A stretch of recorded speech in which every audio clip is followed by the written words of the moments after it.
14वें श्लोक का भाष्य में अवतरणिका। इतश्चादिकृतेन कर्म कर्तव्यम, इसलिए भी आप यदि कृत पुरुष हो तो कर्म अवश्य करना चाहिए। क्यों कि कर्म जो है जगत चक्र प्रवृत्ति है तो ही कर्म। जगत के चक्र जो चल रहा है इसके प्रवृत्ति का कारण कर्म है, और कारण को छोड़ के हम कहाँ टिकेंगे। अतएव कर्म तो अवश्य करना चाहिए। जगत चक्र के प्रवृत्ति कारण कर्म कैसे, कथम इति चेत उच्यते। तब श्लोक आरंभ होगा, 2 श्लोकों से कहेंगे।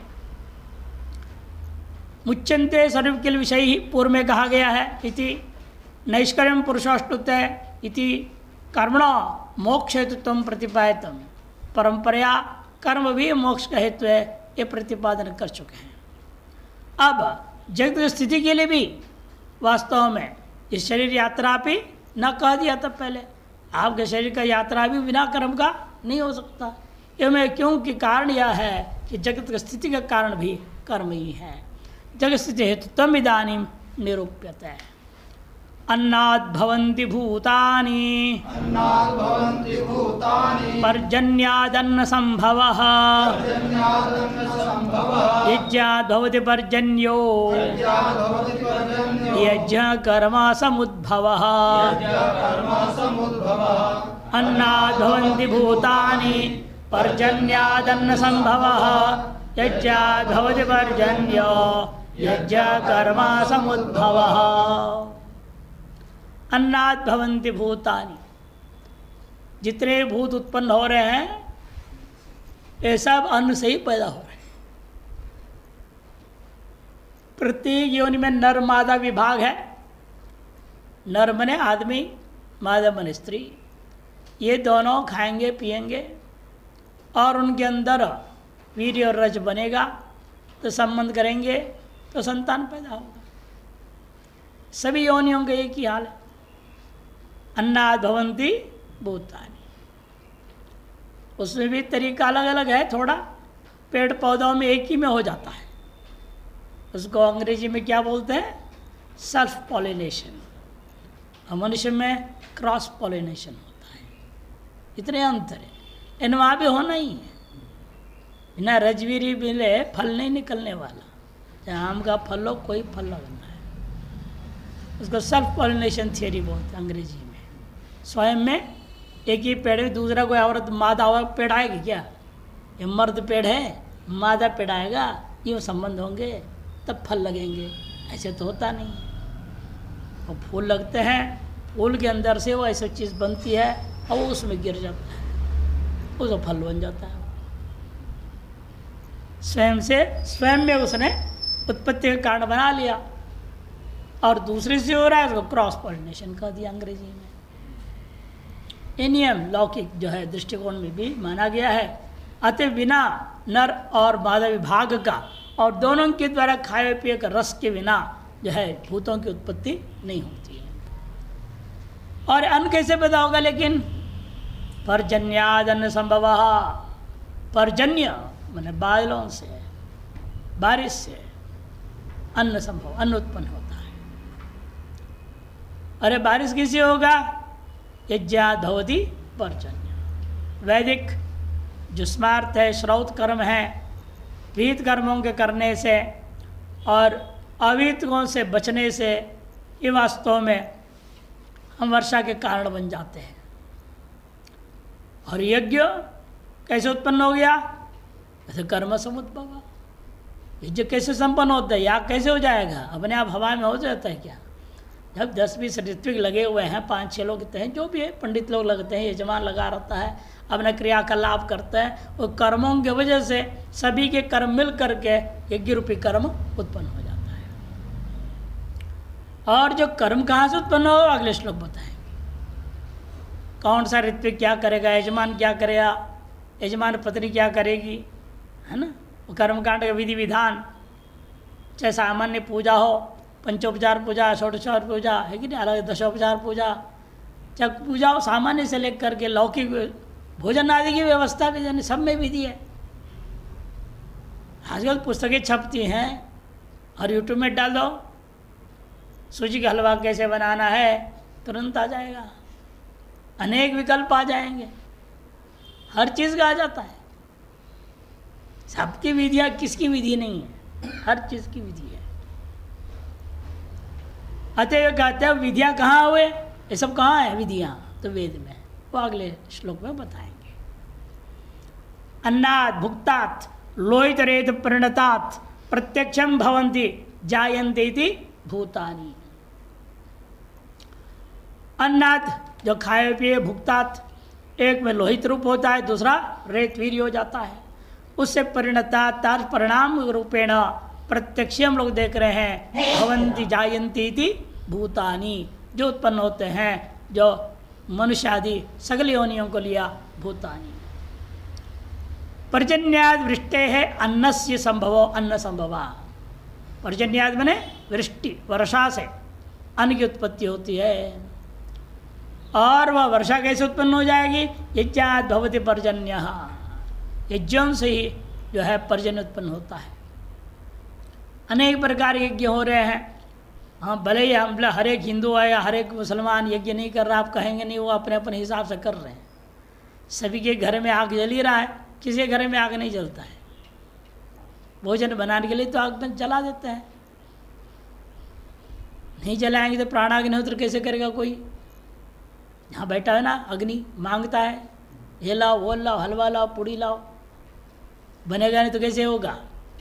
चाहे ईसाई है चाहे मुसलमान है, उसके घर में भी चूल्हा जलता है। चूल्हा जलाती हैं औरतें, चाहे हिंदू मुसलमान कोई भी हो, वो अपनी भाषा से प्रार्थना करती है, ओ गॉड। ईसाई तो ये कहेगा, हो गया क्या बोलेगी, ओ गॉड मैं आई कुक द बेस्ट, आज मैं बढ़िया से बढ़िया भोजन पकाऊं, पूरे परिवार से प्रसन्न रहे, ये प्रार्थना करती है। चाहे मुसलमान भी हो चाहे हिंदू भी हो, सब चाहते हैं ना, बोले ना बोले मुंह से, अंदर से भाव है। तो यज्ञ से हर घर में हो रहा है। वैदिक मंत्रों से नहीं हो रहा, एक अलग बात है। लौकिक अग्नि है, लौकिक यज्ञ हो रहे हैं, स्मार्त यज्ञ करते हैं, ऐसे श्रोत यज्ञ होते हैं। भले आज के जमाने में श्रोत यज्ञ कम हो गया है, स्मार्त यज्ञ ज़्यादा है, लौकिक अग्नि तो भरपूर है। लेकिन यज्ञ से, यज्ञ सभी संभालित करते, अग्नौ प्रास्ताहुति सम्यक आदित्य उपतिष्ठते आदित्या जयते वृष्टिर वृष्टिरन्नंत प्रजा मनुस्मृति। अग्नि में आप आहुतियाँ देते हैं, चाहे पेट रूपी अग्नि में डालो, बाहर की अग्नि में डालो, और प्रेताग्निहोत्र तो होता ही है, मुर्दे जलाए जा रहे हैं, उसे प्रेताग्निहोत्र कहा जाता, तो भी अग्निहोत्र है। मुर्दा जलाना भी अग्निहोत्र है। कोई विधिवत मंत्र आदि बोलते हुए कम से हिंदुओं में तो होता ही है।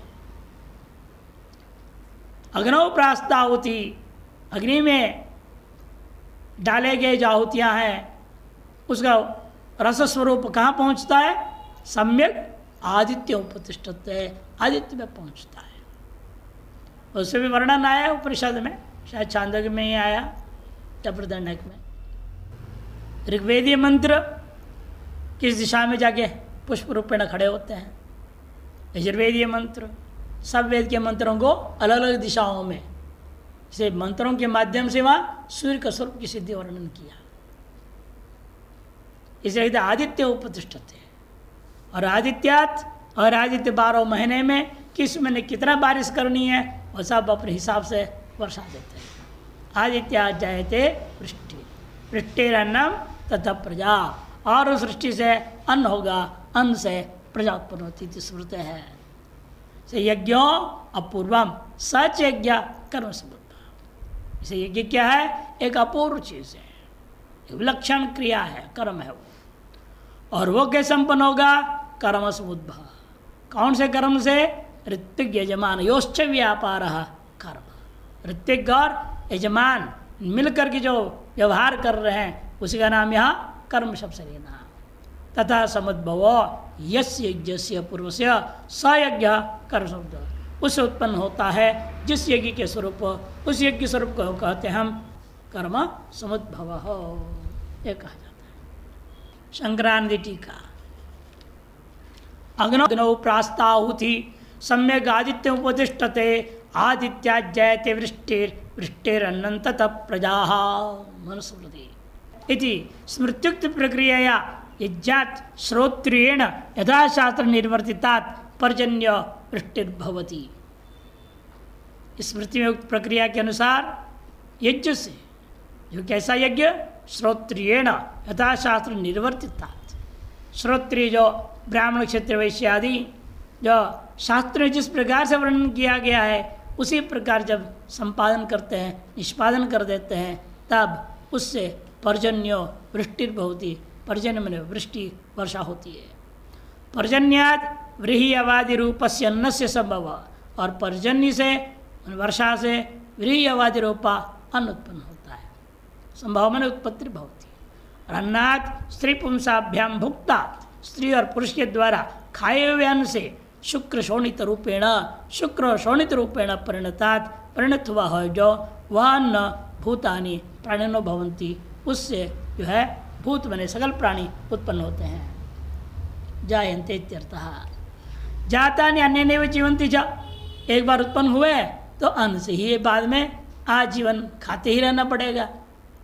भाई अन्न से पैदा हो गए, पैदा होने के बाद मरने तक अन्न नहीं खाना नहीं पड़ेगा क्या? रोज सवेरे दोपहर शाम रात 3-3 4-4 बार खाना पीना पड़ता है। इसलिए श्रुति ने कहा अन्नाद्यव खलु बीमारी भूतानि जायन्ते अन्नेन जातानि जीवन्ति अभिसंप्रयन्ति इति, ऐसे कहा। तो अन्न से उत्पन्न हुए हैं, अन्न से ही जीते हैं, और अंत में अन्न में ही विलीन हो जाते हैं। अन्न रूप हो जाता है, अंत में भस्म रूप हो जाएगा, विष्टा रूप हो जाता है। कोई पशु कोई खा ले तो क्या होगा, उसका विष्टा बन के निकलेगा। अब गौ शेर ने खा लिया तो क्या होगा, शेर का विष्टा कर बाहर रहेगा। इसलिए क्या है, भस्म रूप हो जाते हैं, तो जला दिया तो भस्म रूप हो गया। किसी पशु आदि ने खा लिया तो विष्टा रूप हो गया, और गाड़ उड़ दिए तो अंत में कीड़े मकोड़े होकर अंदर अंदर कीड़े वीड़े होकर सड़ करके मिट्टी में मिल जाएगा। वो भी अन्न ही हो गया, अपने आप कीड़े हो जाएंगे शरीर में, उनका अन्न हो जाएगा वो शरीर, और कीड़े एक दूसरे कीड़े का अन्न हो जाएगा। जीवो जीवस्य अन्नम भवति, एक दूसरे का अन्न होता हुआ ही सारा अन्न की एक परंपरा चलती रहती है। जातानि अन्नेनैव जीवन्ति च एवं वृष्ट्यन्न द्वारा जगत जीवन हेतु यो यज्ञ, इस प्रकार से वृष्टि अन्न आदि के द्वारा जगत की जीवन का कारण बन गया जो यज्ञ, स तो वह यज्ञ कर्म समुद्भव, कर्म ने ऋत्विक यज्ञमान आदि भी क्रियमाण होम मंत्र तंत्र आदि क्रिया वैदिकी कर्म इत्युच्यते है। ऋत्विक यजमान आदियों के द्वारा क्रियमाण जो होम है, मंत्र है, तंत्र है, आदि क्रियाएं जो वैदिक पद से की जाए उसको यहाँ इस श्लोक में कर्म सबसे कहा गया है, इत्युच्यते है।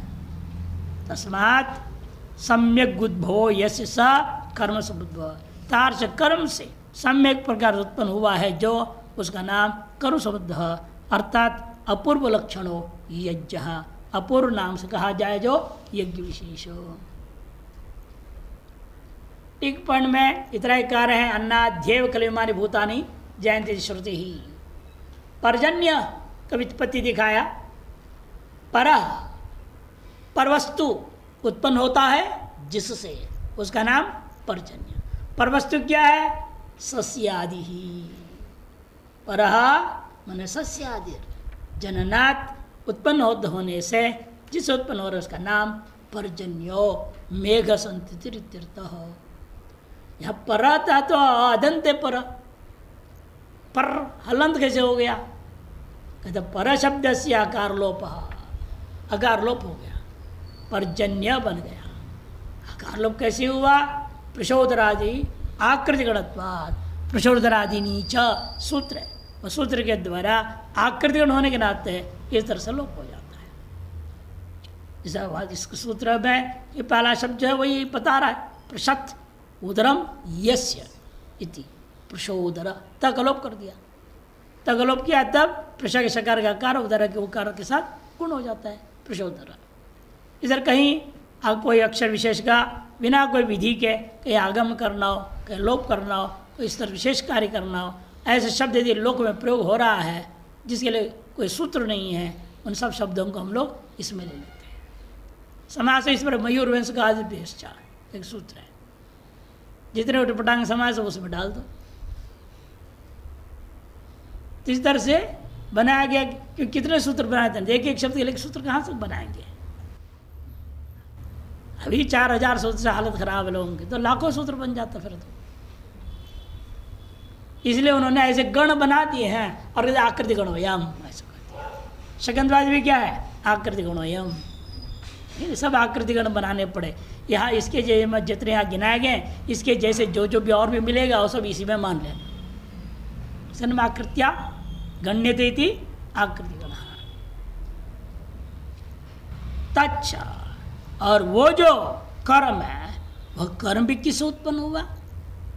जो ऋत्विक और यजमान मिलके कर रहे हैं वो क्यों ऐसे कर रहे हैं, ऐसे पूछेंगे। यदि विधि के कारण से कर रहे हैं। विधिया कहाँ है वो बता रहे हैं। कर्म ब्रह्मोद्भवम विद्धि ब्रह्माक्षर समुद्भवम तस्मा सर्वगतम ब्रह्म नित्यं यज्ञे प्रतिष्ठितम्।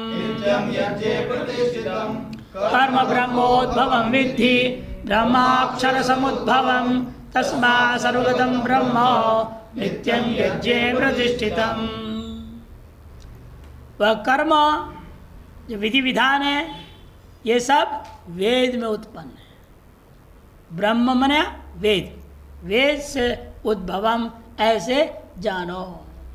और वेद कहाँ से आ गए, ब्रह्म च अक्षर समुद्भवम, साक्षात परमात्मा ब्रह्म से उत्पन्न हुआ। तस्मात् ब्रह्मणः निश्वसितम में तद,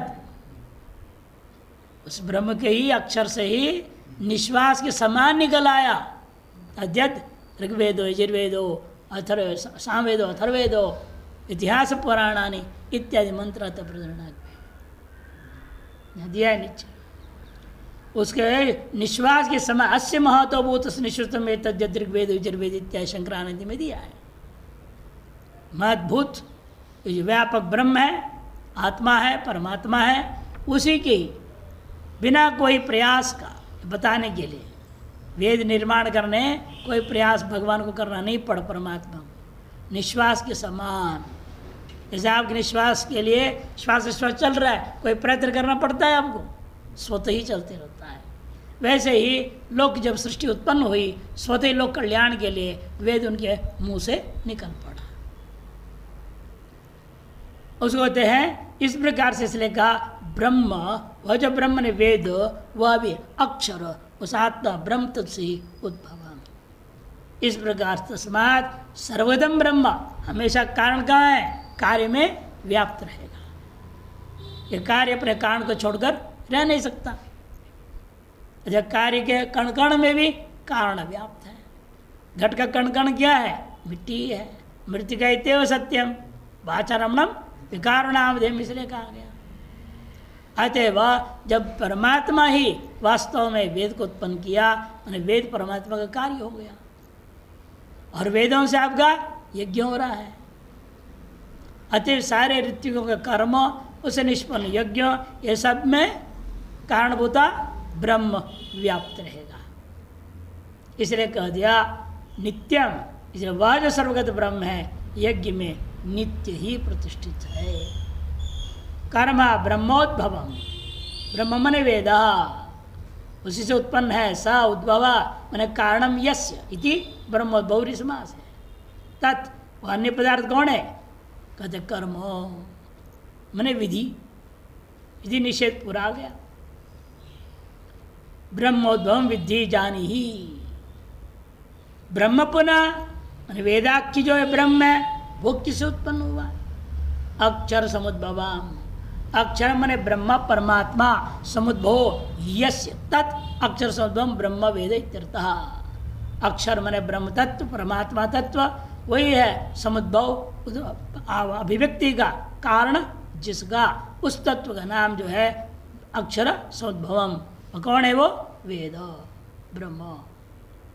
यस्मात् साक्षात परमात्माख्यात अक्षरात् पुरुष निश्वासवत् समुद्भूतम ब्रह्म, जिसलिए साक्षात परमात्मा कहा जाता है जो अक्षर तत्व है, पुरुष तत्व है, वह आम आदमी आप लोगों का जैसे पुरुष निश्वास है वैसे निश्वासवत् समुद्भूतम ब्रह्म। इसलिए यह वेद उस परमात्मा से निश्वास के समान अनायास प्रकट हो रखा है। अतएव तस्मात् सर्वार्थ प्रकाशकत्वात् सर्वगतम, सर्वार्थ प्रकाशक होने के नाते सर्वगत ब्रह्म है, वेद है। सर्वगतमपि सन, सर्वगत होते हुए भी सन, नित्यम सदा यज्ञ विधि प्रधानत्वात् यज्ञ प्रतिष्ठितम, यज्ञ का विधि ही प्रधान रूपेण वह प्रतिपादन किया गया, अतएव विधियों में यज्ञ में ही वह प्रतिष्ठित है। यज्ञ कारणभूतम यत् कर्म तत्व ब्रह्मोद्भवम ब्रह्म वेद इत्यर्थ। यज्ञ का भी कारणभूता जो ऋत्विकों के द्वारा यजमान के द्वारा किए जाने वाले जो व्यापार है, क्रियाकलाप है, वो जो कर्म है वह किससे उत्पन्न हुआ? ब्रह्मोद्भवम, ब्रह्म मन वेद ऋगादि तस्माद उत्पन्नम विद्धि। वेद से क्या है ना? ऋगादि, ऋग यजुर और साम एवं अथर्ववेद, उनसे उत्पन्न है ऐसे जानो। तच्च ब्रह्माक्षर समुद्भवम विद्धि। अतएव और वह जो ब्रह्म, वह जो वेद है, वह किससे उत्पन्न हुआ? अक्षर समुद्भवम इति विद्धि। ये अक्षर से पैदा हुआ है, कैसे बोला आपने? प्रधान को प्रसिद्ध प्रमाण है। अस्य महतो भूतस्य निश्वसितम एतद्-ऋग्वेदो यजुर्वेदः इति। इस महतो भूतस्य, जो व्यापक भूत तत्व ने ब्रह्म आत्मा परमात्मा है, उससे निश्वसितम, निश्वसितम इव, निश्वास के समान वह यह ऋग्वेद यजुर्वेद सामवेद आदि उत्पन्न हो गए। इति श्रवणात्, श्रुति मिश्रण होने से सर्व जगत कारणभूताद अक्षरादेव, सगल जगत के कारणभूता उस अक्षर तो परमात्मा एवं सकाशात निश्वास रूपेण स्वयं एवं आविर्भूतम, निश्वास के समान स्वयं ही वो आविर्भूत हो गया। अतएव नित्यम अपौरुषम ब्रह्म वेद विजानीत्यर्थः। इसलिए इस वेद को, ब्रह्म को क्या कहा गया? वो नित्य और अपौरुष है, अर्थात पुरुष प्रयत्रजन्य नहीं है, अतएव अपौरुषमिति। यस्मात् यज्ञैक मूलात् जगदुत्पत्ति, जिसलिए यज्ञ एकमात्र मूल कारण है जिससे जगत उत्पन्न हुआ है। स्थितिश्च, स्थिति भी उसी से ही है। तस्मात् स्वयं सर्वगतम सर्वार्थ प्रकाशकत्वेन सर्वलोकस्थानां तत्तद्धर्म नियत नियति स्थापकत्वेन, सर्वगत होने से, सर्वार्थ का प्रकाशक होने से ये जो वेद है सर्वलोक स्थान, सगल लोकों में विद्यमान जितने भी जीव चराचर है उन सभियों का तत्त धर्म का और उनकी नियति का स्थापकत्वेन, जो सर्वत्र स्थितम अपि ब्रह्म, अतो सर्वत्र स्थित हुआ अपि ब्रह्म, फिर भी वेदो कहाँ है? लेकिन विशेष रूपेण यज्ञ में मानूंगा। ब्राह्मण फिर अनुष्ठेय औपासनादि अश्वमेधांते कर्मणि एव, ब्राह्मण आदियों के द्वारा अनुष्ठेयभूता उपासना, पूजा, पाठ, यज्ञ आदि से लेकर के अश्वमेध याग पर्यंत, महान याग पर्यंत सगल कर्मों में वह व्याप्त है। तद विधानिक प्रयोजनत्वात् प्रतिष्ठितम इति, प्रतिष्ठितम की मात्रा नहीं, तद विधानिक प्रयोजनत्वात्, क्योंकि उसको विधान करना ही एकमात्र प्रयोजन है। जो है आपको कई बार सुना चुके हैं, वेद का वेदत्व क्या है? प्रत्यक्षेणानमित्याच यस्तु उपायो न बुध्यते एनम विदन्ति वेदेन तस्माद् वेदस्य वेदता। ये वेद का वेदत्व है, जो हमें प्रत्यक्ष अनुमान आदि से जिन फलों को पाने के लिए जो उपाय, जो साधन है, हम जान नहीं पा रहे हैं। स्वर्ग का साधन क्या है? प्रत्यक्ष निश्चय होगा, अनुमान से निश्चय होगा। किस प्रमाण से निश्चय कर पाओगे आप?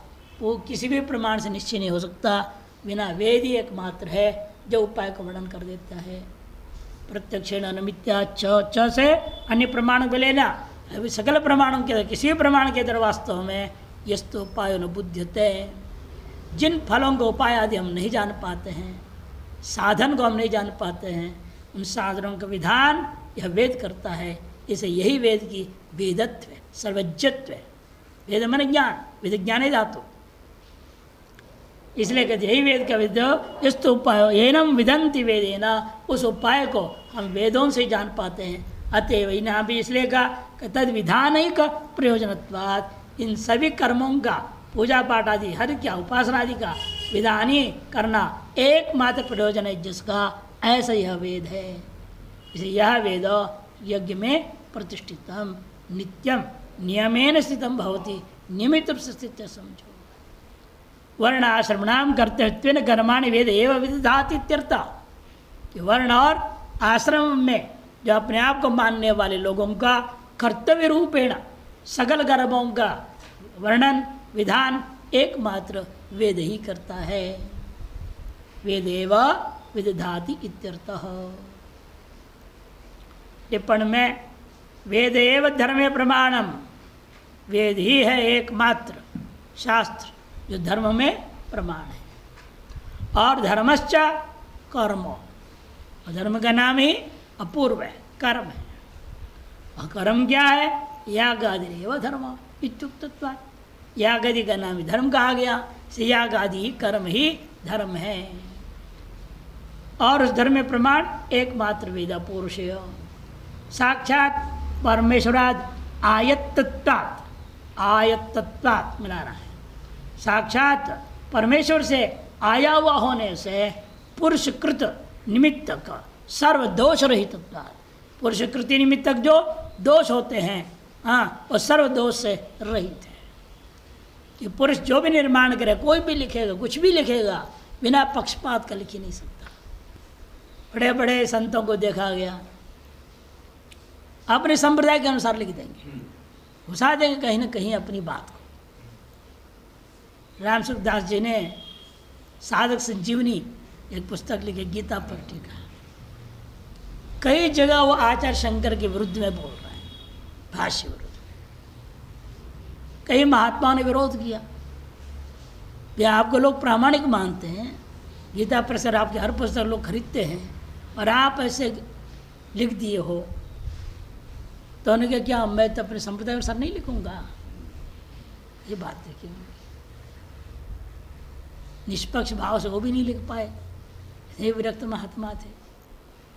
राम स्नेही संप्रदाय के थे ना वो अपने संप्रदाय के हिसाब से उसमें बात लिख दी। बड़े शास्त्रार्थ जैसे विवाद खड़ा कर दिए थे लोग वहाँ गीता भूमि 3 में। कई मंडलेश्वर, कई महंता वगैरह आ गए, ये तो लिख दीजिए शुरू में, ये जो है इस संप्रदाय के अनुसार लिखा हुआ व्याख्या है। ये पुरुषकृति में ये आ ही जाता है, अपने भेदभाव पूर्वक, राग द्वेष पूर्वक, पक्षपात पूर्ण ही व्यक्ति लिखता है।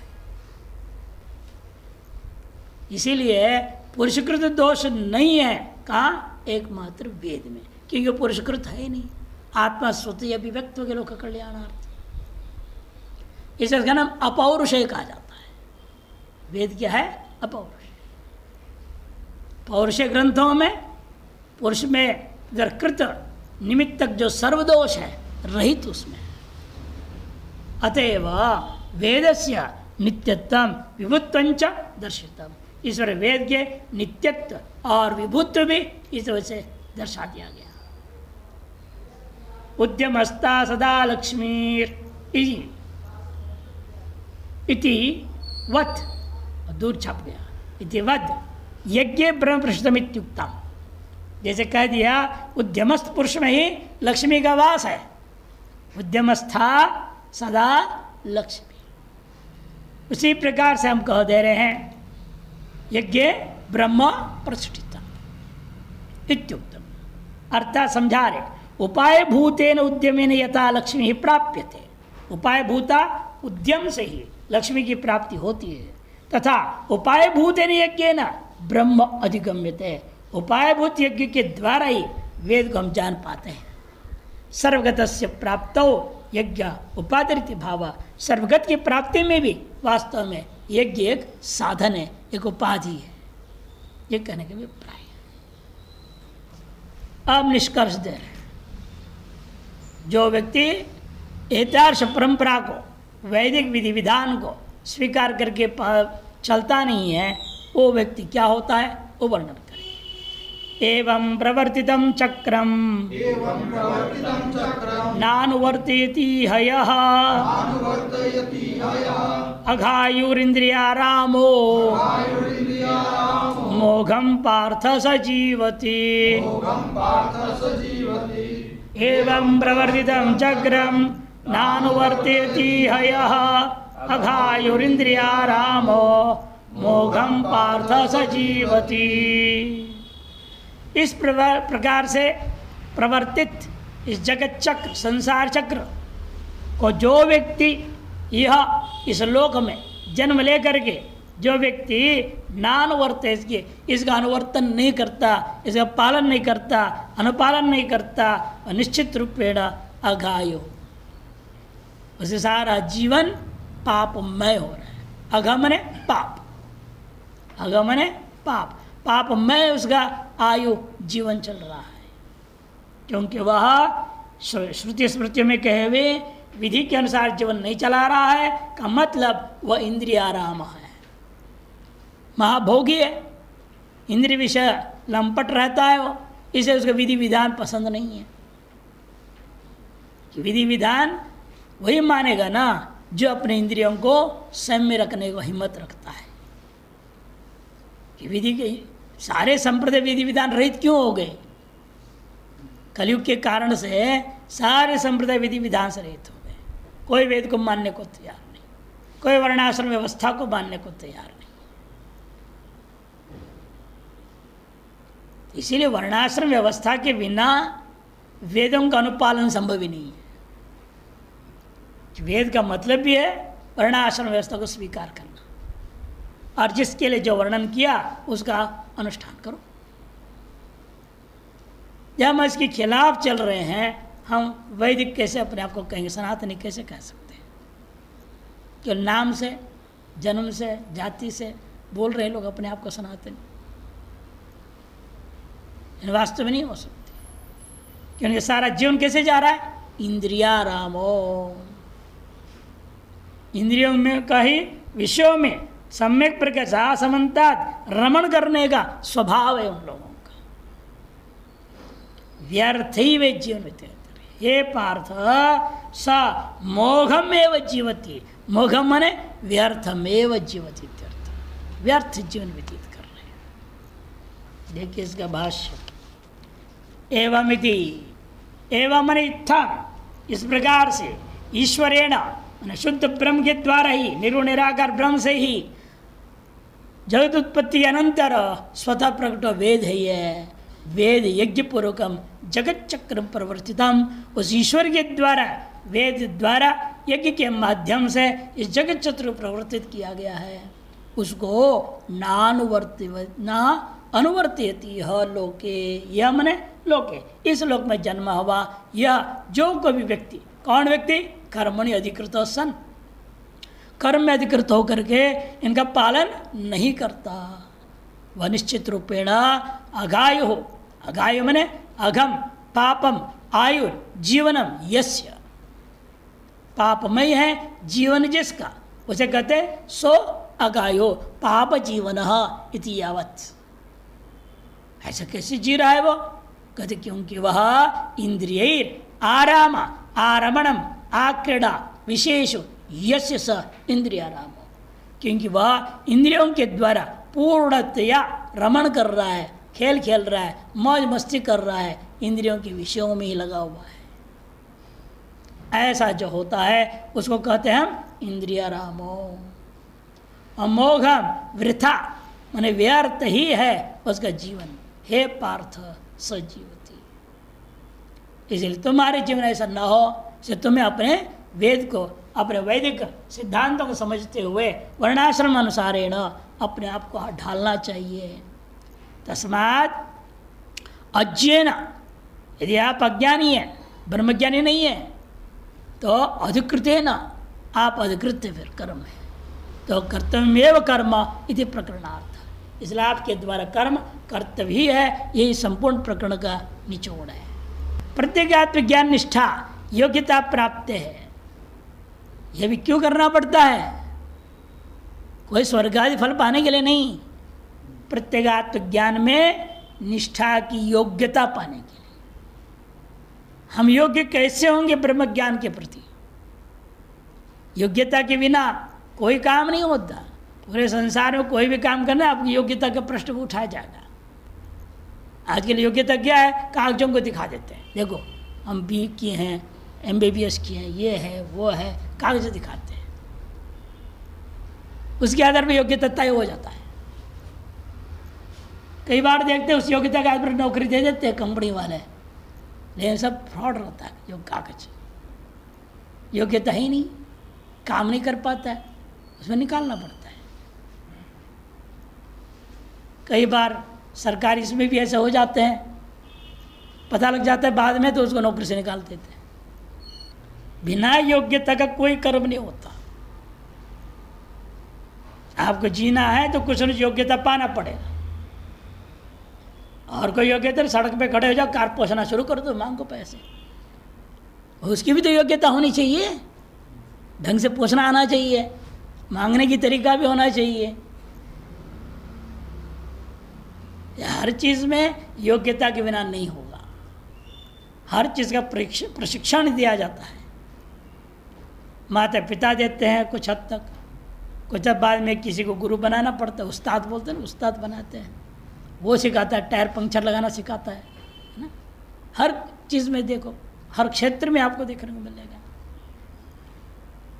आपका कथाकार करना है, प्रवचन बनना, कार बनना है, तो कैसे बनोगे?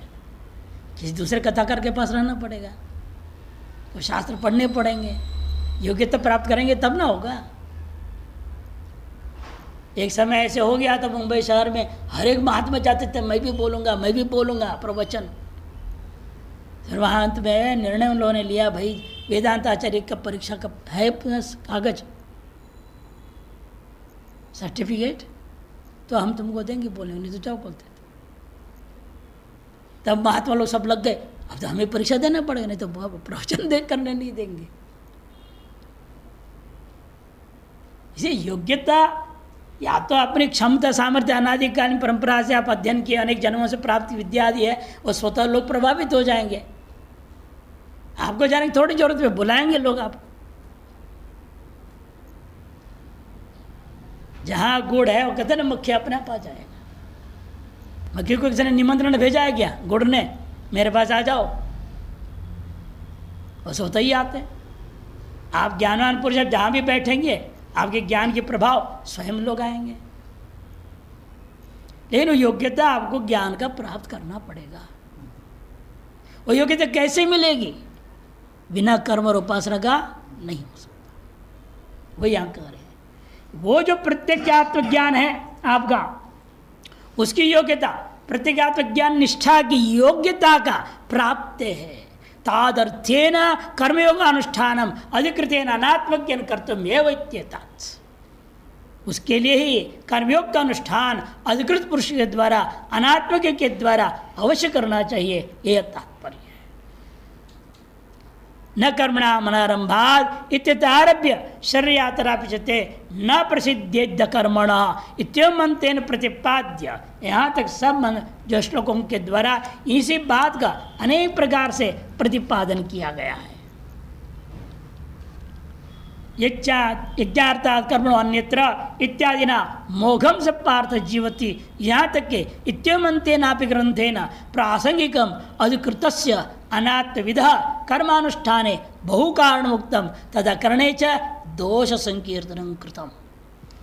अनेक प्रसंग उठा करके अधिकृत पुरुषों को अनात्मवेत्ता जो अधिकृत पुरुष है उस कर्मानुष्ठान करने के पीछे अनेक कारणों को प्रस्तुत किया और न करने पर दोषों का भी कथन किया है।